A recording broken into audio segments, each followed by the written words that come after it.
ہندوستان سے ایک طبیب چلا گیا تھا امام کے پاس، علی زیدی صاحب ہندوستان سے آیا تھا. اس نے کہا میں علم کے چرچے سن کے آیا ہوں، میں سوال کرنا چاہتا ہوں. امام نے کہا کر سوال. 21 سوال کیے اس نے امام کو.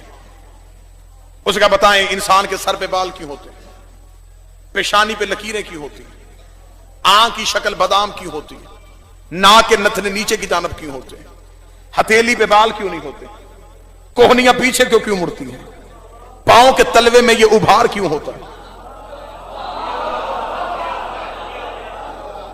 کان کا پانی کڑوا کیوں ہوتا ہے، آنکھ کا پانی نمکین کیوں ہوتا ہے، ناک کا پانی تلخ کیوں ہوتا ہے، لعاب دہن شیریں کیوں ہوتا ہے. 2019 ہے، دنیا نے چاند کے سینے پہ قدم رکھ لیا. جاؤ کسی بڑے سے بڑے سائنسدان سے یہ سوال پوچھو، وہ نہیں بتائے گا. 1400 سال پہلے ریت میں بیٹھا تھا زہرا کا بیٹا.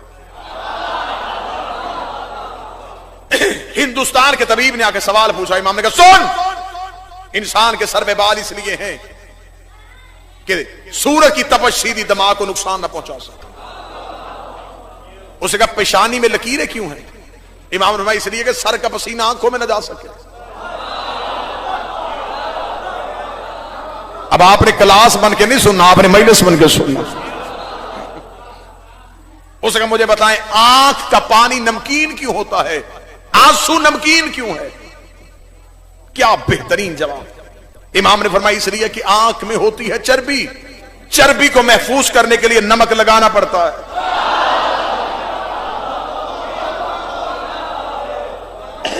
اگر یہ پانی نمکین نہ ہوتا تو یہ چربی پگھل جاتی.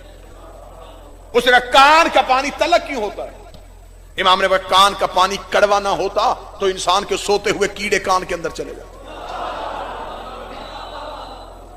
اس نے کہا مولا نتنے نیچے کی جانب کیوں ہوتے ہیں؟ فرمایا اس لیے کہ انسان سانس کھینچ کے دماغ کو دیتا. اس نے کہا ہاتھ کی ہتھیلی پہ بال کیوں نہیں ہوتے؟ فرمایا اس لیے کہ چھو کے کسی چیز کو محسوس کر سکے. اس نے کہا کوہنی پیچھے کو کیوں مڑتی ہے؟ فرمایا اس لیے کہ انسان آگے کو چلتا ہے. اس نے فرمایا پاؤں پہ ابھار کیوں ہوتا ہے؟ فرمایا انسان اپنے بدن کا وزن اٹھا سکے. یہ تو میں نے چن چن کے سوال بتائیں. 21 سوال جب اس نے کر لیے، 21 سوال کرنے کے بعد ہندوستان کا طبیب امام کا چہرہ ایسے کا ایسے ہی دیکھتا رہ گیا. امام نے کہا تو نے سوال کر دیا، میں نے جواب دے دیا، اب بتا کیا پوچھنا چاہتا ہے؟ اس نے قدموں میں گر کے بتا کے لگا سچ بتا زہرا کا بیٹا، جو تو نے بتایا ہے یہ عالم نہیں بتاتے، خالق بتاتے ہیں. یہ چیزیں عالم نہیں بتاتا. تو نے کہیں انسان کو خلق تو نہیں کیا. تو تو بیماریوں کے حل نہیں بتاتا، تو انسان کے بدن کی کیفیتیں بھی بتاتا. ایک ریسرچ سکالر نے تحقیق کی تھی. تحقیق کس پہ کی تھی؟ چیونٹی پہ. چیونٹی کیڑی، اس پہ تحقیق کی. کتنے سال؟ 60 سال. وہ دنیا کے ہر کونے پہ گیا. ریگستانی علاقوں میں کیسی ہوتی ہے، میدانی علاقوں میں کیسی ہوتی ہے، آبی علاقوں میں کیسی ہوتی ہے، ان کی رنگتیں کیسی ہوتی ہیں، بھورے رنگ کی رنگت کون سی ہے، کالے رنگ کی چیونٹی کون سی ہوتی ہے، کھاتی کیا ہے، کتنی دیر زندہ رہ سکتی ہے.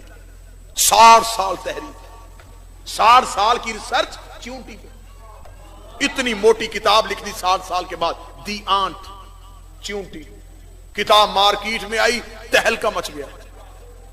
چیونٹی پہ 60 سال، اتنی لمبی تحقیق. لوگوں کے خط آنے شروع ہو گئے، کیا کہنے تیری ریسرچ کے، بہت بڑی ریسرچ. نجف کے طالب علم نے اسے ایک خط بھیجا. اس میں مولا علی کا وہ خطبہ تھا جو علی نے چیونٹی پہ دیا تھا. اب اگر نوجوان ہاتھ اٹھا سکو تو میں جملہ پڑھوں. اس ریسرچ سکالر نے علی کا وہ خطبہ پڑھا، وہ اپنا سر پکڑ کے بیٹھ گیا. اس نے کہا میں نے زندگی کے اتنے سال ضائع کر دیے، کاش مجھے کوئی یہ خطبہ پہلے دے دیتا. میں نے تو یہ پتا کیا تھا کہ چیونٹی کی نسلیں کتنی ہیں. علی تو یہ بھی بتا گیا کہ چیونٹی کے بدن میں رگیں کتنے ہیں.